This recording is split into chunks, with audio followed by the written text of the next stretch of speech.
வணக்கம்.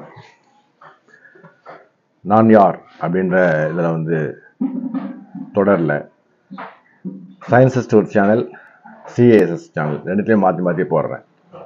காரணம் என்னென்னா வந்து ஸ்டூடெண்ட்ஸு பார்க்குற சேனல் வந்து இந்த சிஏஎஸ்எஸ் சேனல். இதில் வந்து மாடரேட்டாக தான் தர முடியும், எல்லாத்தையும் நம்ம டீட்டெயிலாக தர முடியாது. அதுக்காக கொஞ்சம் டீட்டெயிலாக தரணுன்றதுக்காக தான் சயின்ஸிஸ்ட்ன்ற சேனல் வச்சுருக்குது. அதில் போகிறது கொஞ்சம் உண்மைகள் அதிகமாக இருக்கும், இதில் வந்து கொஞ்சம் மாடரேட்டாக இருக்கும். அதெல்லாம் ரெண்டுத்துலேயுமே வந்து நான் யாருன்னு போடுறேன். நான் இந்த தொடராக வந்து மாறி மாறி ரெண்டு சேனல்லையும் மாற்றி மாற்றி போடுறேன். இந்த சமுதாயத்தில் ஒரு இது நாள் வரைக்கும் வந்து மனிதர்கள் வந்து தயவுசெய்து தப்பா நினைச்சுக்காதீங்க. என்ன நீங்க எந்த விதத்துல நீங்க நினைச்சாலும் அதை பத்தி எனக்கு கவலை இல்லை. ஏன்னா உண்மைகள் வரும்போது தெரிய வரும்போது சொல்லிடணும், அதாவது சங்கத்தை ஊதிடணும், அவ்வளவுதான். அதுக்கப்புறம் வந்து நம்ம ஒன்றும் பண்ண முடியாது. அப்படிதான் வந்து நான் என்னுடைய ஒரு காலத்துல ரத்தம் கொதிக்கும், ஐயோ இப்படி நடக்குதுன்னு சொல்லிட்டு. இப்பெல்லாம் வந்து எல்லா லெவலையும் நடக்குதுன்னும் போது, நமக்கு மட்டும் இல்லை எல்லா இடத்துலையும் நடக்குதுன்னும் போது நம்ம என்ன பண்ண முடியுது? நம்மளால வந்து ஓரளவு தான் வந்து நம்ம சொல்ல முடியும். அப்புறம் நம்ம ஓவரா பேச ஆரம்பிச்சு வச்சுக்கலாம். என்ன நம்ம சமுதாயத்துல மனநலம் பாதிக்கப்பட்டவன்டுவாங்க, ஹாஸ்பிட்டல் கொண்டு போய் சேர்த்துருவாங்க. அந்த அனுபவம் எனக்கு 30 வருஷத்துக்கு முன்னாடி இருக்குது. ஹாஸ்பிட்டலில் சேர்த்து ஒரு 10 நாள் எனக்கு சுயநினைவு எல்லாமே வச்சிருந்து அப்புறம் தான் வந்து எனக்கு உண்மைகள் பத்தி தெரிஞ்சுக்கணும்னு எல்லாம் நினைச்சாங்கன்னா, என்னுடைய வாழ்க்கையில மற்றவங்க எல்லாம் சேர்ந்து இந்த ஒரு படம் வந்து தெரியுமா, அந்த கார்த்திக் படத்துல ஒரு 4 ஃப்ரெண்ட்ஸ் எல்லாம் சேர்ந்து அந்த மாதிரியா வந்து இதெல்லாம் நினைச்சிட்டாங்க, பயந்துட்டாங்க. நான் உண்மைகள்லாம் தெரிய ஆரம்பிச்சேன், நான் என்ன பண்ணிடுவேன்னு. நான் கேட்கிற உண்மைகள்லாம் வந்து எதிர்பார்த்துக்கிற உண்மைகள்லாம் ரொம்ப ரொம்ப advance. They all belong to higher dimensions. இது வந்து ஜனங்களுக்கு தெரியாது. அதெல்லாம் வந்து நான் இவங்களை பத்தி கேர் பண்ணவே இல்லை. ஆனா இவங்க வந்து ரொம்ப கேர் பண்ணி பயந்து, இந்த பயத்திலேயே வந்து சமுதாயம் குட்டிசோரா போகுது. நல்லா ஞாபகம் வச்சுங்க. பயம் இருக்கு பாத்தீங்களா, அதுதான் வந்து ஆத்மாக்களுக்கு ரொம்ப ரொம்ப இம்பார்ட்டன்ட், மனிதர்களுக்கு ரொம்ப இம்பார்ட்டன்ட். சரி, இந்த சமுதாயத்துல காலகாலமா நடந்த ஒரு விஷயத்த நான் இன்னைக்கு உடைக்கலாம்னு இருக்கேன் நான். ஆனா இதை வந்து நான் மட்டுமே முதல்ல சொல்லல, நிறைய பேர் நிறைய இடத்துல சொல்லிட்டு போயிருக்காங்க. பட் யாரும் எடுத்துக்க மாட்டாங்க இல்லையா? அன்னைக்கு திருமூலருக்கோ அல்ல வந்து தெய்வ புலவருக்கோ வந்து சேனல்ஸ் எல்லாம் கிடையாது, கரெக்டுங்களா? இன்னைக்கு எல்லாருக்கும் சாதாரண மனுஷன் எனக்கு ஒரு சேனல் இருக்கு. நான் வந்து நிறைய படிச்சதில்லை, ரொம்ப படிப்பறிவுலாம் கிடையாது, ஓரளவு தான், மாடரேட் லெவல் தான். நமக்கே ஒரு சேனல் வச்சுட்டு நான் எனக்கு தெரிஞ்சு நான் சொல்றேன் இல்லையா? அதே மாதிரியா இன்னைக்கு அன்னைக்கு அந்த காலத்துல இருந்தது வச்சுங்களேன், இன்னைக்கு வந்து மனித இனம் வேற மாதிரி இருந்திருக்கும். மனித வளர்ச்சி இல்லையா, இது கொஞ்சமா ஸ்டெப்பா வளர்ந்து வருது. அதெல்லாம் இன்னைக்கு வந்து இது வரைக்கும் இருந்தெல்லாம் உடைக்கணும்.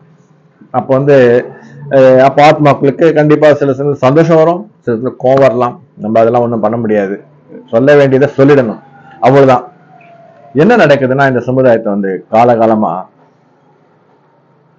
ஒரு டீம் ஒர்க் மாதிரி வச்சுங்களேன். ஒரு ஆத்மா கடவுள், நீங்கெல்லாம் கடவுள் சொல்லுவீங்க, இந்த சமுதாயம் கடவுள் சொல்லுது, நானும் அப்படிதான் சொல்லிட்டு இருந்தேன். சில சமயம் இப்போ சொல்றேன் நான் கடவுள் சொல்லிட்டு. பட் ஆனா வந்து கடவுள் நீங்க நினைக்கிறது வந்து என்னை பொறுத்த ஆத்மாக்கள், பிசிக்கல் என்டைட்டி. சரி, கடவுள்னு சொன்னா வந்து நமக்கு வந்து we have to give a definition. What kind of material it is made of, what kind of dimension it belongs to, இதெல்லாம் வந்து நம்ம சொல்லி ஆகணும் இல்லையா? ஸோ ஆத்மாக்கள் சொல்லும்போது இது எல்லாமே ஈஸி ஆயிடுது. ஆத்மான்னு என்ன எல்லாமே தெரியும். நிறைய பேர், நான் நிறைய வார்த்தைகள் டீப்பாலாம் சொல்ல விரும்பல, சொல்ல நிறைய பேர் பயப்படுவாங்க. ஆத்மாக்கள் தட்ஸ் ஆல், அதை நிட்டிப்போம். ஆத்மாக்கள் சகல சக்தியும் உடையவை. இந்த பாக்ஸை கொண்டு இந்த டேபிள் மேல வைக்கணும்னு ஆத்மாக்களால் முடியும். நம்ம கண்ணுல இருந்து மறைஞ்சிடும் அந்த பொருள், நம்ம கண்ணுக்கு தெரியாது, நம்ம தேடுவோம், கண்ணு முன்னாடியே இருக்கும், தேடுவோம், அந்த கண்ணுக்கு மறைச்சிடும். இதெல்லாம் சத்தியமான உண்மைகள். என்னுடைய வாழ்க்கையில நான் உங்களுக்கு இந்த சேனல்ல சொல்ற அத்தனை விஷயம் எல்லாமே உண்மைகள், எல்லாமே என்னுடைய பிரெயின்லயும் எல்லாத்துலயுமே பதிவு செய்யப்பட்டிருக்கு. அதால வந்து நான் பொய் சொல்றேன்னு தப்பித்தறி ஏதோ கதை படிச்சுட்டு வந்து பேசுற விஷயமே எதுவும் கிடையாது. அப்படின்னு தான் நான் சொல்லுவேன். ஹிட்லர் சொன்னாரு, திருமூலர் சொன்னாருன்னு சொல்லுவேன் நான். நல்லா ஞாபகம் வச்சுங்க. கண்ணுக்கு எதிர்க்க மறைக்கக்கூடியதை வந்து ஒரே ஒரு உதாரணம் சொல்றேன், நல்ல ஞாபகம். ஒரு இன்னைக்கு சத்தியமான விஷயம், எல்லாருக்கும் நம்பக்கூடிய விஷயத்த சொல்றேன் நான். ஒரு 8 வருஷத்துக்கு முன்னாடி வந்து நான் சபரிமலைக்கு மாலை போட்டேன். அதுக்கு முன்னாடி சபரிமலையை பத்தி நிறைய எங்க வீட்டுல குடியிருந்த மலையாளிஸ்லாம் நிறைய பேர் வந்து போவாங்க. அவங்க கூட எல்லாம் சேர்ந்து இந்த பஜனைக்கெல்லாம் போவேன் நானு. அந்த அந்த ஈடுபாடுலாம் உண்டு, சின்ன வயசுலயே உண்டு. அது சமீபத்துல ஒரு 8 வருஷத்துக்கு முன்னாடி மாலை போட்டுட்டு சபரிமலை போறதுக்கு 60 நாள் விரதம் இருந்தேன் தொடர்ந்து. விரத பங்கம் எதுவும் இல்லை. நாளைக்கு மறுநாள் மலைக்கு போகணும் போது இன்னைக்கு நண்பர் ஒருத்தர் அந்த குழு இருக்கு இல்லையா, ஏன்னா அதுல வந்து என்ன விரதம் என்னால் இருக்க முடியும் தவிர சகஜமா இருக்க முடியல. ஏதோ ஒன்று தடுக்குது என்ன சகஜமா இருக்கிறதுக்கு, அதாவது ஐயப்பன் மேல பக்தியை காமிக்கிறதுக்கெல்லாம் வந்து ஏதோ சம்திங் தடுக்குது. அதை பத்தி கவலை இல்லை. நான் விரதத்தை நான் மெயின்டைன் பண்ணிட்டேன். ஏன்னா ஃபர்ஸ்ட் டைம் அப்பதான் பண்றது. நண்பர் ஒருத்தர், அந்த குழுவில் இருக்கிற நண்பர் ஒருத்தர், ரொம்ப நீண்ட நாள் நண்பர். அவரு கேஷுவலா என்னோட ஒரு 7-8 வயது சிறியவர். நான் அந்த மாதிரி தான் எல்லார்கிட்ட பழகுது. பொதுவாக அந்த எல்லாரையும் நண்பர் தான் பாக்குறது. ஒரு சாதாரண கேஷுவல் வார்த்தை கேட்டாரு. அது என்னவோ எனக்கு வந்து பயங்கரமான ஒரு கோபத்தை உருவாக்கிடுச்சு. டோட்டல் அப்செட் ஆயிட்டேன். அதே போயிட்டு ஒரு ரவுண்ட் அடிச்சுட்டு, அப்ப நான் புல்லட் வச்சிருந்தேன், போயிட்டு ரேடா புல்லட்ல போயிட்டு ஒரு ரவுண்ட். எப்போ அந்த டென்ஷன் ஆனாலும் புல்லட்னு போயிடுவேன். இல்லை, இது வந்து என்னுடைய அந்த நாள்ல இருந்து பழக்கம். அது ஒரு ரவுண்ட் அடிச்சுட்டு வந்து திருப்பி அதே இடத்துல பக்கத்துல என்னுடைய ஆபீஸுங்க. அவர் தெரிஞ்சுக்கிட்டார், யாராவது விட்டு அனுப்பிச்சார். இன்னும் அவர் கோச்சிட்டாரா நான் பாரு. ஆமா, அவர் போய் சொல்லலாம், ஆமா கோச்சிட்டாருன்னு. அவ்வளவுதான். இது அந்த டென்ஷன் கோபம் வந்து பயங்கரமா அதிகமானே போகுது. ராத்திரி வந்து ரொம்ப தீவிரமான லெவலுக்கு போயிடுச்சு.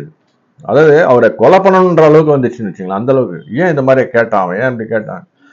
சாதாரண நிலைமையில வந்து அந்த மாதிரி இருக்க மாட்டோம் நம்ம. ஆனா அந்த சமயத்துல வந்து அந்த விரதம் சொல்லுவாங்களே 60 நாள், ஆக்சுவலி 40 நாள் தான் விரதம். அந்த 60 நாள் கண்டினியூஸ் ஆயிடுச்சு. நான் முன்னாடியே மாலை போட்டதால 60 நாள் ஆயிடுச்சு. அது எக்ஸ்ட்ரீம் லெவல் போயிடுச்சு. ஏன்னா அந்த சமயத்துல நான் சபரிமலை ஐயப்பனை மட்டுமே கும்பிடாம பைரவர சகசநாமம் சொல்லியிருந்தேன். நான் தினமும் பைரவருடைய சகசநாமம் இந்த சான்ஸ்கிரிட்ல இருக்கும், அதை பார்த்து டெய்லி காலையில படிச்சு ஈவினிங்ல படிக்கிறது. இப்படி வந்து பைரவர் பத்தி படிக்க இன்னும் கொஞ்சம் அந்த வீரியம் சொல்லுவாங்களா, உக்ரம் அதிகமாயிடுச்சு. மறுநாள் காலையில ஒரு 12:30 மணிக்கு நைட்டு தூங்கிட்டேன். மறுநாள் காலைல எழுந்து யோசிக்கிறேன், விரதம் இருந்தா கோவம் வரக்கூடாது. கோவம் வந்துச்சு நமக்கு, விரத பங்கம். அது இப்ப நான் அந்த டீமோட சேர்ந்து போனா அந்த டீமுக்கு எதாவது நிச்சயமா நடக்கும். இது வந்து நம்மளதான் வந்து நிறைய பேர் வாட்ச் பண்ணிக்கிறாங்களே, ஆத்மாக்கள் நம்மளே வாட்ச் பண்ணே இருக்கும். யோசிச்சேன், சரின்னு சொல்லிட்டு நம்ம மலைக்கு போகணும், ஐயப்பனை பார்க்கணும். அவள்தான் விரதம் இருந்தாச்சு. கடைசியில் விரத பங்கம் ஆச்சு. பத்தி கவலை இல்லை, கிளம்புவோன்னு சொல்லிட்டு மாலையை எடுக்காம மாலையை உள்ள போட்டுட்டு மேல வந்து ஒரு சட்டையெல்லாம் போட்டுக்கிட்டு நேரா ஒய்ஃப்கிட்ட சொல்லிட்டேன் நான் மலைக்கு போறேன்னு முதல்ல. ஆனா ஒரே கலாட்டா ஒய்ஃப், இத்தனை நாள் நான் வந்து சுத்தமா வீட்டை வச்சு பண்ணிட்டு மாதிரி பண்றேன், போயே தீரணும் அப்படின்னா. சரி நான் மலைக்கு போயிட்டு வரேன். அவ்வளவுதான். உடனே முடிவு எடுத்தேன். ஆட்டோ ஏறி பஸ் ஏறி அப்படியே இங்கேருந்து அப்படியே தொடர்ந்து பஸ்லயே போனேன். பாலக்காட்டில் போயிட்டு ஒரு நைட்டு தங்கிட்டு மறுநாள் காலையிலேருந்து செங்கனூர் பஸ்ஸை பிடிச்சி அங்கேருந்து செங்கனூர் போயிட்டு அங்கேருந்து இதுக்கு போனேன். மலை ஏறியாச்சு. எப்படி ஏறனே தெரியாது, ஏறியாச்சு மேலே. நிறைய பேர், நான் வந்து உடல் ஊனமுற்றேன்னு உங்களுக்கு தெரியும், நான் சொல்லியிருக்கேன். நிறைய பேர் வந்து என்னை காமிச்சிட்டே சொல்றாங்க, எப்படி ஏறி போறாரு பாரு, எப்படி ஏறி போறாரு. அதாவது மோட்டிவேட் பண்றது மற்றவங்க. டயர்டா உட்காடுறாங்க பாத்தீங்களா, அவங்க.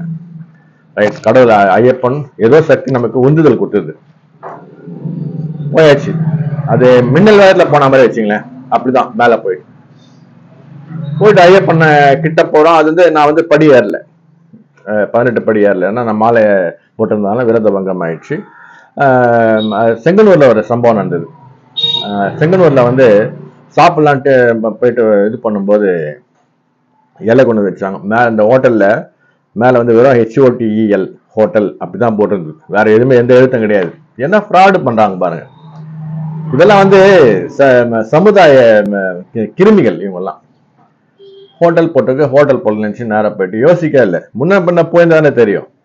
போயிட்டு சாப்பாடு மீல்ஸ் சொன்னா மீல்ஸ் கொண்டு வச்சான். சோறு போட்டான், குழம்பு ஊற்றினா, பாதக்காய் இதெல்லாம் வச்சான், காய்கறிலாம் வச்சான். ஒரு இது காய்கறி எடுத்து வாயில போடுறேன், யோசனை பண்ணிட்டே போடுறேன். அதுல இருந்து வெங்காயத்தை மட்டும் எடுத்து வாயில வச்சுட்டேன். எதிர்த்தாப்புல சொன்னார், அது பீஃபுங்க அப்படின்னாரு. அவள்தான் என்னுடைய மொத்த கோவம் அந்த ஹோட்டலுக்கார மாதிரி திரும்பிச்சு. சாபம் கொடுத்துட்டு வெளில வந்துட்டேன்.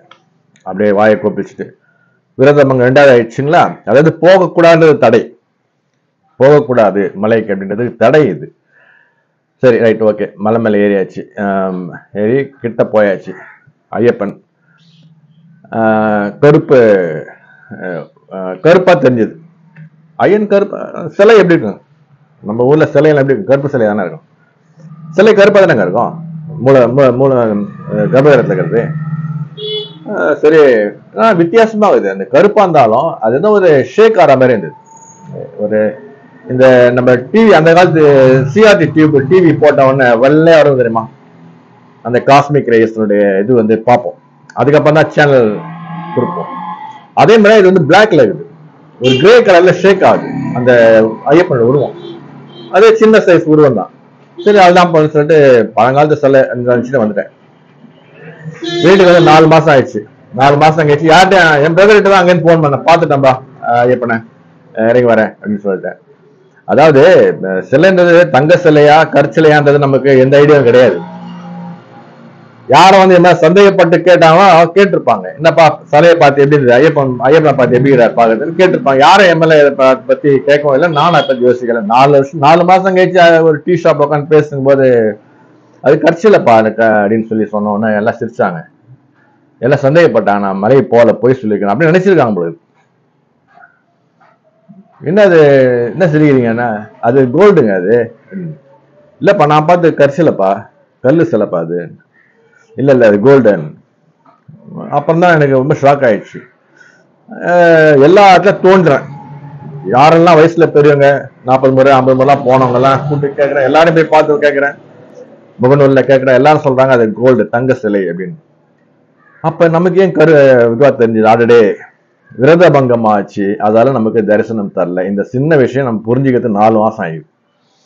அதால வந்து ஆத்மாக்கள் வந்து, நான் சொன்னேன் இல்லையா, இந்த டப்பா கண்ணு முன்னாடியே இருக்கும், ஆனா என் கண்ணுக்கு தெரியாது. அது எல்லாம் தேடிட்டு திருப்பி வந்து கடவுளை இப்படி பண்றிய என்ன அப்படின்னு ஒன்னு கண்ணுக்கு தெரியும். அது அப்ப அது மறையல, அது அங்கதான் இருந்தது, நம்ம கண்ணுக்கு மறைக்கப்படுது.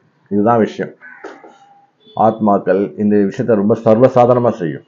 இது வந்து நான் சொன்னது சத்தியமான உண்மை. அதுக்கப்புறம் எனக்கு ஐயப்பன் மலை போகிறது விருப்பம் இல்லை. ஒரு முறை போகணும்னு தோணுச்சு, போனோம், போயிட்டு வரணும்னு போனோம்னு அதே மாதிரி ஆயிடுச்சு. விரத பங்கன ஐயப்பனை பார்க்கக்கூடாதுன்னு சொல்லிட்டு சில சதிகள், ஆத்மாவோட சதிகள். மனிதர்கள் நினைக்கலாம், மனிதர்கள் நினைப்பாங்க, ஆத்மாக்கள் அதை கேரிவேட் பண்ணும். புரியுங்களா? ஸோ இதுதான் காரணம். அந்த டீமோட நாம் போகாம இருந்ததுக்கு காரணம்னா, நம்ம போயிட்டு நம்ம விரத பங்கிறது அன்னைக்கு கோவத்தில் தான். மற்றபடி விரதத்துல இருந்து எந்த இதுவும் எனக்கு தெரிஞ்சு இல்லை. அது எனக்கு ஒன்றும் புரியல. அது மாதிரி எதுவும் இருக்கு. நம்ம கரெக்டாக அந்த பூஜை பண்ணுறது எல்லாமே கரெக்டாக பண்ணோம் 60 நாள். ஆனால் அந்த கோவம் வந்தது வந்து வரக்கூடாது. உணர்ச்சிகளை கட்டுப்படுத்தி வச்சுக்கணும். நம்ம ஐயப்பனா மாறணும் அந்த இடத்துல. அந்த 60 நாள் அப்படிதான் இருக்கணும். அதுதான் வந்து கரெக்டு. ஆனால் நமக்கு தெரியல, அந்த கோவம் வந்துச்சு. சரியான குரு இல்லை அந்த டீம்ல. யாரும் சரியான குருக்கு படிச்சவங்க யாருமே இல்லை. அதில் நாடி பார்த்தா நான் மட்டும்தான் அதில் இருக்கிறோம்னு வச்சுங்களேன். அது நண்பர்கள் அதெல்லாம் வந்து ஜூனியர்ஸ், உழைப்பாளிகள், அவங்கெல்லாம் வந்து கொஞ்சம் மரியாதை கொடுத்து பேசுவாங்க. நீங்கள் வாங்க சார் கூட ஒரு முறை மலைக்கு வந்து பாருங்க, பிரச்சனைலாம் தீரணும் போகலான்னு தான் போனது. எதுக்கு சொல்ல வரேன்னா வந்து, ஆத்மாக்கள் மிக மிக சக்தி படைத்தவை. நான் எங்கெல்லாம் போயிட்டு வரணும், அடுத்த ஒரு 10 நாள்ல வந்து அங்கே ஒரு ராஜநாகம் வரும். ராஜநாகம்ன்றது வந்து தெரியல, கோப்ரா, அது அங்கே வரும். நான் ஒரு வாரம், ஒரு 4 நாள் 5 நாள் நான் எந்த இடத்துக்கு போனாலும் சரி, அங்கே ஒரு பாம்பு என்னை தேடி வரும். திருப்பூர்ல ஒரு இடத்துல தங்கியிருந்தேன், மேலே படிக்கிட்டு ஏறி வந்துச்சு. இப்போ நான் குடியிருந்த வீட்டுக்கு வந்து ஒரு 2 மாசத்துக்குள்ள படியேறி வந்துச்சு ஒரு பாம்பு. இந்த மாதிரி எங்க போனாலும் பாம்பு படியேறி வந்துடும் தேடி. அது என்ன காரணம் புரியல, அந்த நாள்ல இருந்தே உண்டுன்னு வச்சுங்களேன். சரி, ஆத்மாக்கள் வந்து ஒரு டீமோட செயல்படுது. எப்படின்னா, அந்த ஒரு டீம்னா வந்து ஒரு சுப்ரீம் சோல், ஒரு ஸ்பிரிட், அது கீழே ஆத்மாக்கள். அது மாதிரி ஒவ்வொன்று டிஃப்ரெண்ட். இதுல எனக்கு வந்து இவைகளுக்குள்ள ஒரு காங்கிளமரேஷன் இருக்கா, ஒரு ஏஜென்சி இருக்குதா? ஏன்னா ஒரு சில விஷயங்கள்லாம் வந்து ஆத்மாக்களால் மட்டுமே செய்ய முடியாது. ஆத்மாக்களால் மட்டுமே, என்னதான் வந்து சக்தி படைத்தவையாக இருந்தாலும் ஆத்மாக்களால மட்டுமே சில விஷயங்களை செய்ய முடியாது. அந்த அளவுக்கு வந்து சர்வதேச அளவுல வந்து ஆத்மாக்கள் வந்து சீனை வந்து சிச்சுவேஷனை கிரியேட் பண்ணுது. அது வந்து நிறைய, அதாவது சில விஷயங்கள்லாம் வந்து நீங்க கூர்ந்து கவனிக்கும் போது தான் வந்து உங்களுக்கு புரியும். ஒன்ஸ் நீங்க இதை பத்தி நீங்க ஆராய்ச்சி பண்ண ஆரம்பிச்சிட்டீங்கன்னா உங்களுக்கு புரிய ஆரம்பிக்கும். அந்த ஆராய்ச்சி பண்ணனா you should have been a subject to that kind of treatment from souls and the spirits. ஒரு அந்த ட்ரீட்மெண்ட் உங்களுக்கு இருந்ததுன்னா கடவுள் வந்து உங்களுக்கு அந்த ஆத்மாக்களுக்கு இருந்து நல்ல இதுவாக உங்களுக்கு கிடைக்கணும் நான் வேண்டிக்கிறேன். ஏன் சொல்றேன்னா வந்து ஆத்மாக்கள் வந்து ஒரு நாட்டில் ஒரு தேசத்துல ஒரு தேசத்துல அல்லது ஒரு இந்த பூமியில மனித இனம் எப்படி வாழணும் அப்படின்றத தீர்மானிக்கிறதுக்கு மனிதர்களே பயன்படுத்துது. அதாவது நாமளே நம்மளுடைய வளர்ச்சியை வந்து முடிவு பண்றோம். கடவுள் சொல்றீங்க இல்லையா, கடவுள் he does not take any in charge, he doesn't take any responsibility for either the fall or the rise of the human planet, இந்த பிளானட்ல. இதுதான் வந்து அது கடவுள் என்ன பண்றாரு, ஆத்மாக்கள் என்ன பண்ணுது, மனிதர்களே பயன்படுத்துது. எப்படி மனிதர்களை பயன்படுத்தும், இதுக்கு வந்து ஒரு லைவ் எக்ஸாம்பிள் ஒண்ணு. லைவ் எக்ஸாம்பிள்னா சொன்னா நீங்க நம்ப மாட்டீங்க, ஆனா வந்து கொஞ்சம் விசாரிச்சா போதும் உங்களுக்கு புரிஞ்சிடும். நான் என்ன சொல்ல வரேன்றது உங்களுக்கு இப்ப புரியாது, அந்த எக்ஸாம்பிள் சொல்லி ஆரம்பிச்ச உடனே புரிஞ்சிடும். இதுதான் வந்து இந்த ஆத்மாக்களுடைய இம்பார்ட்டன்டான ஒரு விஷயம். ஆத்மாக்கள் வந்து they have kind of a responsibility. தப்பா எதுவும் பண்ணிடக்கூடாது, தவறா. ஆனா தவறு பண்றதுல சிலதான் உண்டு. ஒருத்தருடைய உதாரணத்துக்கு ஒரு ஆத்மா ஒரு கொலை பண்ணதுன்னு வச்சுங்களேன், அவனுக்கு ஏற்கனவே அந்த நாள் வந்து முடிஞ்சிட்டு இருக்கும். அவன் ஏதோ ஒரு இதுல வந்து அவனுக்கு உயிர் போக வேண்டிய சூழ்நிலை இருந்துருக்கு. நல்லா ஞாபகம் வச்சுங்க, ஏற்கனவே வந்து ஒருத்தனுக்கு உயிர் போக வேண்டிய சூழ்நிலை இருக்குது. எப்போ இது ப்ரொலாங் பண்ணிட்டே வரும். அந்த ஆத்மாக்கள் ஒரு குறிப்பிட்ட காலத்துல ஒரு குறிப்பிட்ட நபருக்காக அவன் கண்ணு முன்னாடி இவனை காலி பண்ணும். நம்ம சாதாரண விர்ச்சுவல் வேர்ல்டுன்னு சொல்லுவோம் இல்லையா, சாரி அப்பேரண்ட் வேர்ல்டுல வந்து an accident takes place and people involved they die, இப்படிதான் நம்ம சொல்லிட்டு போவோம், நம்ம பேப்பர்ல போடுவோம், பேப்பர்ல படிப்போம் நம்ம இதெல்லாம், சரிங்களா? But the situation is something different. நம்ம அதுக்கு பின்னாடி அது நம்ம வந்து ஆத்மாக்கள் கொலை பண்ணிடுது அப்படின்னு நம்ம நினைச்சு பயப்படுறோம் பாத்தீங்களா? இல்ல, அவன் ஏற்கனவே அது முடிஞ்சு போச்சு, அவன் லைஃப் வந்து இங்கேயோ முடிஞ்சு போச்சு. அவன் அதை வாழ்நாள நீட்டிக்குது ஒரு குறிப்பிட்ட காரணத்துக்காக. சில சமயம் நீட்டிப்பு வந்து 2 வருஷம் 3 வருஷம் இருக்கலாம், 5 வருஷம் 10 வருஷம் இருக்கலாம், 30 வருஷம் கூட இருக்கலாம், புரியுங்களா? அது நீட்டிக்கிறதுக்கு காரணம் வந்து ஏதோ ஒரு சாதிக்கிறதுக்கு இவன் பயன்படுவான் அப்படின்னு. அவன் அந்த பீரியட் இருக்கு அவனால் எதுவும் செய்ய முடியாது. சராசரி மனுஷன் வாழ்ந்து நிற்பான். அவனால வந்து அவங்ககிட்ட எந்த பவர் எடுக்க முடியாது, டிவைன் பவர் அவனால ஏர்ன் பண்ண முடியாது. ரொம்ப ரொம்ப கஷ்டமான விஷயம். ஏன்னா இந்த ஆத்மாக்கள் வந்து அந்த அளவுக்கு பவர்ஃபுல்லான ஆத்மாக்கள். இதுதான் டிவைனிட்டினா, இதுதான் இந்த ஆத்மாக்கள் தான் பவர். இது முடிவு பண்ணிட்ட பிறகு வேற அதுக்கு சூப்பர் சீட் பண்ணக்கூடியது வந்து எதுவும் இருக்காதுங்க. அது மாதிரிதான் வந்து ஆத்மாக்கள் வந்து ஒரு மனுஷனுடைய டெஸ்டினி அதை வந்து மெயின்டைன் பண்றது. ஸோ இந்த லைவ் எக்ஸாம்பிள் சொன்னேன் இல்லையா, இந்த எக்ஸாம்பிள் சொல்றேன், எப்படி பண்றதுன்னு சொல்றேன். ஒரு மனிதனுடைய பிறப்புல இருந்து அவனுக்கு வந்து எதிர்ப்பு தெரிவிக்கிறது, அவன் வாழத்துக்கு எதிர்ப்பு தெரிவிக்கிறது, வாழக்கூடாது அப்படின்ற அளவுக்கு எதிர்ப்பு தெரிவிக்கிறது. தொடர்ந்து அவன் வந்து போராட அவன் எதெல்லாம் வந்து அவனுக்கு ஆதரவான சக்திகளா இருக்குதோ அதெல்லாம் மேல கொண்டு வருது. அதெல்லாம் வந்து they get flourished, they get innovated, they get elevation in their lives. அது நாடா இருக்கட்டும், தனிநபரா இருக்கட்டும், யாரெல்லாம் வந்து அவனுக்கு சாதகமா இருந்தாங்களோ அவங்கெல்லாம் வந்து எலிவேட் ஆகும். சாதகம் நம்புறது. யாரெல்லாம் அவனுக்கு எதிர்ப்பா இருந்தாங்களோ இவன் போராடி ஜெயிக்கும் போது அவன் கீழே வந்து இருப்பாங்க. இவெல்லாம் வளரக்கூடாது அப்படின்னு நினைக்கிறவன்லாம் உழ ஆரம்பிப்பான். இவெல்லாம் நல்லா இருக்குன்னு நினைக்கிறவன்லாம் வந்து நல்லா இருப்பான். இவனால முடியும்னு நினைக்கிறவன்லாம் வந்து இவன் சாதிக்கும் போது இவன் மேல வருவான். இவன் முடியாதுன்னு தோத்து போறான் பாத்தீங்களா, அப்ப இவனுக்கு டவுன் ஆயிடும். இவன் எதிர்க்கிறான் பாத்தீங்களா, இவன் வாழக்கூடாதுன்னு சொல்லி எதிர்க்கிறான். இவெல்லாம் வந்து இவனை சுத்தமா பிடிக்காத பிறவிகள் வச்சுங்களேன். இவன் ஜெயிக்க அவன் கீழே விழுந்துட்டே இருப்பான். சோ இவனை வச்சு நிறைய ஃபேக்டர்ஸ வந்து டிசைட் பண்ணக்கூடிய சக்தி வந்து ஆத்மாக்களுக்கு உண்டு. நிறைய விஷயங்கள வந்து முடிவு பண்ணும் ஆத்மாக்கள். இது if there is any conglomeration among the souls or spirits is a disputed one. இதை வந்து அவ்வளவு சரியா கணிக்க முடியல. அப்படியே காங்கிளமரேஷன் இருந்ததுன்னா கண்டிப்பா வந்து இது ஏர்த்லி ஃபோர்ஸஸா இருக்கிறது வாய்ப்பு இல்லை. ஒரு ஏலியன் ஃபோர்ஸ் தான் இருக்கணும். ஏலியன் ஃபோர்ஸ் இருந்ததுன்னா அது திடீர்னு வந்து 1000 வருஷத்துக்கு முன்னாடி 2000 வருஷத்துக்கு முன்னாடி வந்த மாதிரி இருக்கிறதுக்கு வாய்ப்பு இல்லை.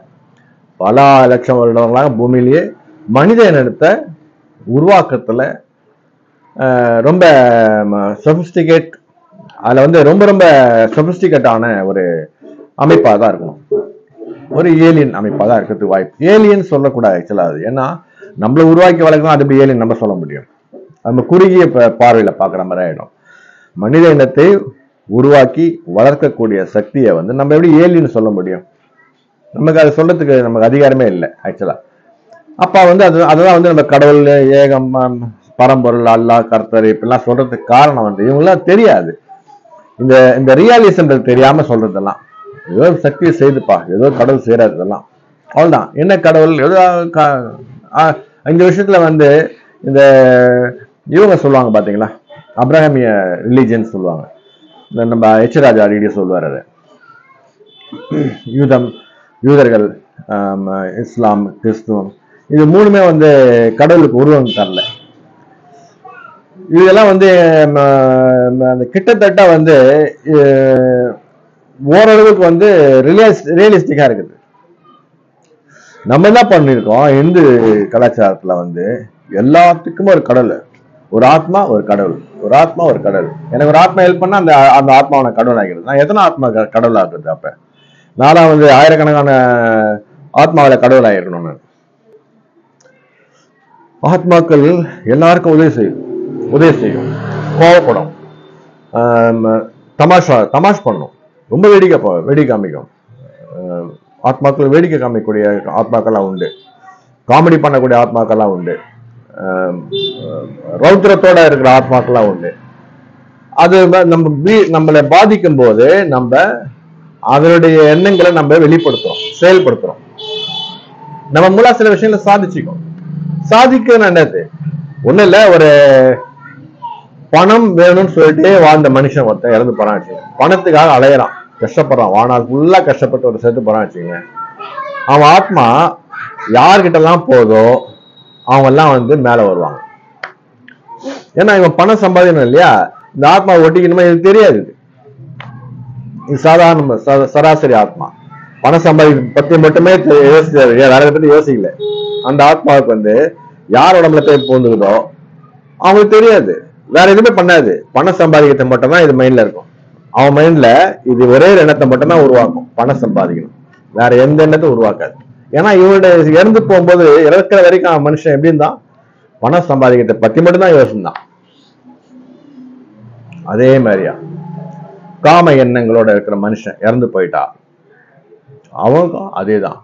அவன் எந்த உடம்புல போறானோ அவன் நல்லவனா இருந்தாலும் சரி, விஸ்வாமித்திரனா இருந்தாலும் சரி, வசிஷ்ட முனிவரா இருந்தாலும் சரி, அது விஷயம் உணர்ந்தவங்க என்ன பண்ணுவாங்க, தப்பிச்சுப்பான். பிரச்சனைகள் வராத அளவுக்கு, பெரிய பிரச்சனை வராத அளவுக்கு, இல்ல பிரச்சனை வராத அளவுக்கு தப்பிச்சுப்பாங்க.